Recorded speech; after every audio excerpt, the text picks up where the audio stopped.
Hi, my name is Oren. I'm a father of two very special kids with sensory issues.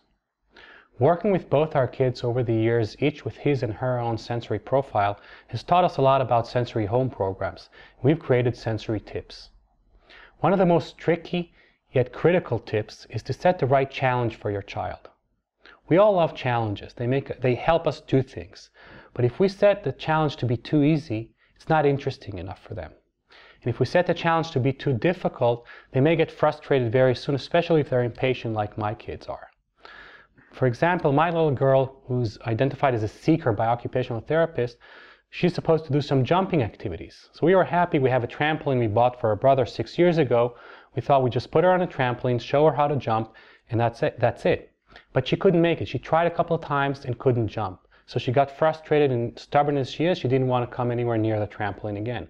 So we had to dial back and start all over. First we started with bouncing her on a little gym ball. Then we could jump on the bed. And only then we could move up back to the trampoline, first with a little bit of help. Knowing what the right challenge for a child is not an easy task. It varies. It varies by activity type they do. It varies by the day, their mood, if they're playing with someone or on their own. The best way to identify it is to let them play and do the activity, and take a very close look at your child and what their personal challenge boundary, where it lies today. And be mindful of the various things you can do to change that challenge. For example, my little girl loves to climb up the slide, but first it was very difficult for her to do that, so I needed to put my hand on her back to help her climb up. And then when that was an easy thing for her to do, all I needed to do was put my hand in front of her as an obstacle she needed to climb over, making it a little bit more challenging for her. There are some activities that have more flexibility built into them, which might be easier for you to identify the boundary of your child that given day. For example, an obstacle course, which my older boy really loved to do. First, he had to jump over an obstacle. So we started with a small, low obstacle, and then we made it a big higher and higher, so he had to jump, and the challenge was bigger for him. He then needed to climb up a chair, and again, we raised the chair as he grew up.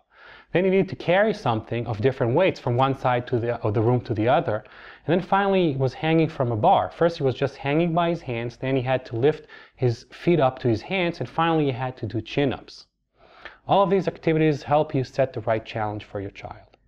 But there are some days that we as parents don't have the energy, the mental energy, to take a look and identify the boundary of our child today and change the activity according to their challenge.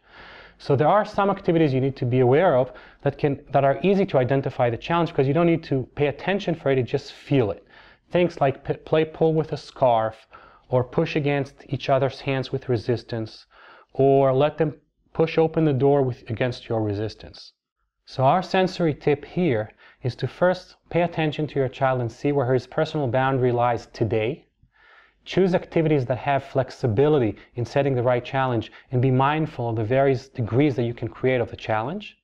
And if all else fails and you don't have the energy for that, choose activities that you don't need to identify the challenge, but you actually feel it.